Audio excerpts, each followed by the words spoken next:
From economic opulence to sudden ruin, we'll take you on a journey through the shocking collapse of a nation's wealth. This is a story of ambition, hubris, and failure. An unexpected tale of how an entire republic went from being among the most wealthy in the world to completely impoverished over time. We're talking about the Republic of Nauru, also known as Pleasant Island.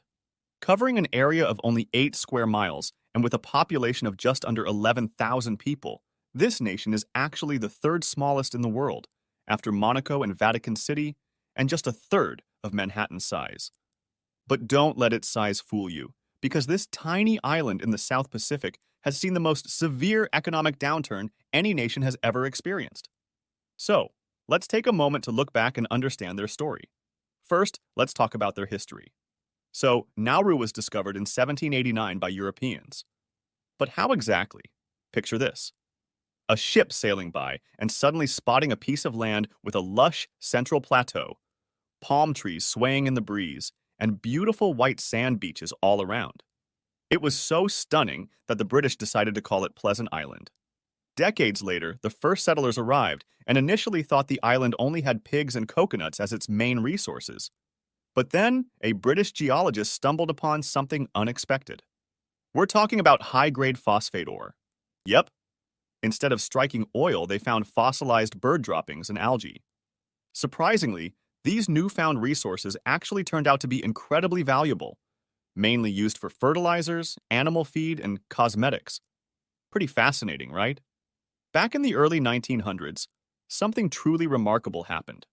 The people discovered that a whopping 80% of Pleasant Island was brimming with this precious mineral.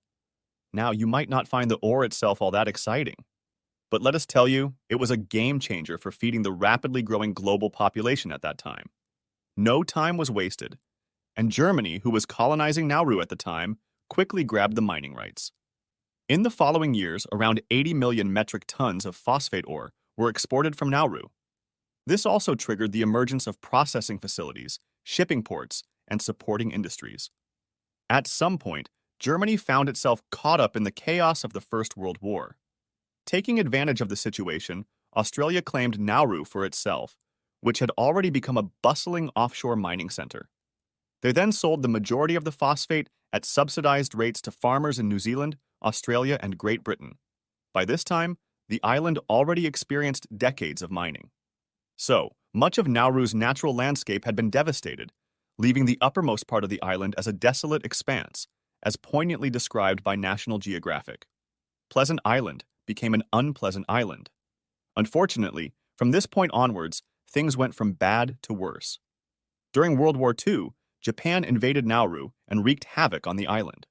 They set up forced labor camps and caused mass drownings, among other horrors, leaving only 600 Nauruans alive by the end of the war. After Japan surrendered, Australia regained control of the island, only to resume exploiting Nauru's valuable resource. Phosphate mining soon reached unprecedented levels between 1945 and 1968. This was why, when the island finally gained independence, its entire economy had become too reliant on exporting this natural resource. Despite no longer being pressured to mine phosphate ore, Nauruans continued doing so. As a result, Nauru ended up losing 1/3 of its islands to mining activities, which left the inhabitants with nothing but desolate land. Now let's talk about the shift in the people's lifestyle and economy. You know, all economies are constrained by factors like land, labor, and capital. In the case of Nauru, it's a small island that faced the challenge of having a limited population and skills focused mainly on phosphate mining.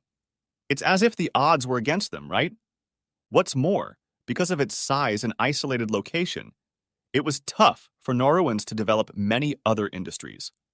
Without the necessary infrastructure and expertise, Nauru struggled to diversify its industries and relied heavily on phosphate mining to sustain its economy. Though phosphate mining brought wealth to the island, a large portion of it was claimed by colonial powers. The Nauruan people rightly demanded their fair share of the profits, especially knowing that phosphate reserves would eventually deplete within a generation or two.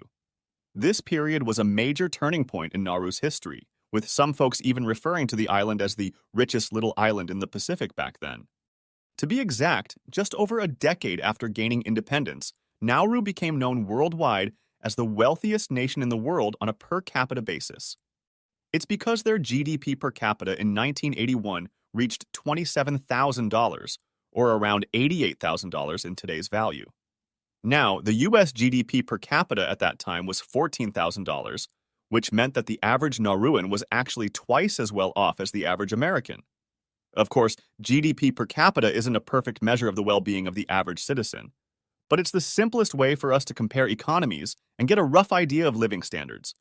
By the way, we're on a mission to inspire people like yourself to make generational wealth, so make sure to subscribe if that sounds like you. So, thanks to having plenty of phosphate resources and being politically independent, Nauru found itself doing really well in various aspects, including its economy. They even encouraged their superstar athletes, for instance, to retire when they were at the top of their game. A lot of Nauruans did the same, as they knew they would be enjoying perks like free education and healthcare from the government, and getting royalties from the money made from phosphate mining. So, why work? Right. Also, because of how rich everyone was, sports cars became the ultimate must-have. Nauruans could zip around the whole island in them and have thrilling drag races. That said, here's an interesting story. The police chief had this crazy idea of bringing a Lamborghini to the island, but guess what? He couldn't even fit behind the wheel. Can you believe it? But that incident actually shed light on a bigger issue, which was a health crisis that was taking over the island. Back in 1980, an epidemiologist declared Nauru to be in the midst of an obesity epidemic. And you know what caused it? The Nauruans' growing wealth and unhealthy food choices. People were so into imported food that they preferred buying them over cultivating the good old coconuts and pigs on the island, which were actually more nutritious. Let's take a closer look at the shift in the Nauruans' eating habits that reflected the island's wealth. Back in Nauru's heyday, most people relied heavily on instant noodles, white rice, canned goods, and soda for their meals. Binge drinking and tobacco consumption were also quite common. Interestingly, Nauruans are actually well-educated and fully aware of the risks associated with poor nutrition and obesity. They even have various school programs that promote healthy eating, but they simply preferred their unhealthy dietary choices. Unfortunately, as time went by, the problem shifted to not actually having access to good quality food. You see, all the Nauruans' attention was on phosphate mining for so long they ignored manufacturing and agriculture. And to make things worse, the island got really messed up from all the mining they had been doing for years. And when the phosphate ran out, the economy took a nosedive. Most Nauruans at that point could only afford cheap, processed foods. To solve the worsening economic situation, they changed how they dealt with finances. In particular, they went for diversification through offshore banking, which led to around 400 foreign banks getting licenses in the early 1990s. At first, these Nauruan bank branches did really well. But let's just say the strategy behind this success was questionable, to say the least. After all, you didn't even have to visit the island to open a bank account. You could easily become a Nauruan citizen through what they called economic citizenship. Sure, the government made millions in fees from offshore banking, but it wasn't a long-term solution to Nauru's economic problems after its phosphate reserves ran out. And here's the kicker. The country became a hotspot for money laundering and tax evasion as a result. So, in 2005, Nauru had to stop its offshore banking operations and made it necessary for people to be physically present when getting a bank license. This decision was more of a response to the intense global pressure they were facing. Nauru also took a similar approach to Norway by setting up a sovereign wealth fund to invest their natural resource riches wisely. The idea was to generate dividends for future generations. But unfortunately, mismanagement and risky investments led to significant losses for them. So much so that even the discovery of more phosphate deposits and all the excitement that followed couldn't prevent the impending economic collapse. The situation got so bad that even Nauru's central bank went bankrupt, and they had their overseas real estate assets seized. Their final attempt at financial recovery was an interesting one. Nauru had actually invested in a theater production called Leonardo the Musical, A Portrait of Love. It was about this fictional love triangle involving Mona Lisa, Leonardo da Vinci, and a soldier. They were really hoping it would be a huge hit on London's West End. But unfortunately, it turned out to be a massive failure. We're talking about one of the biggest disasters in West End's history. Ouch.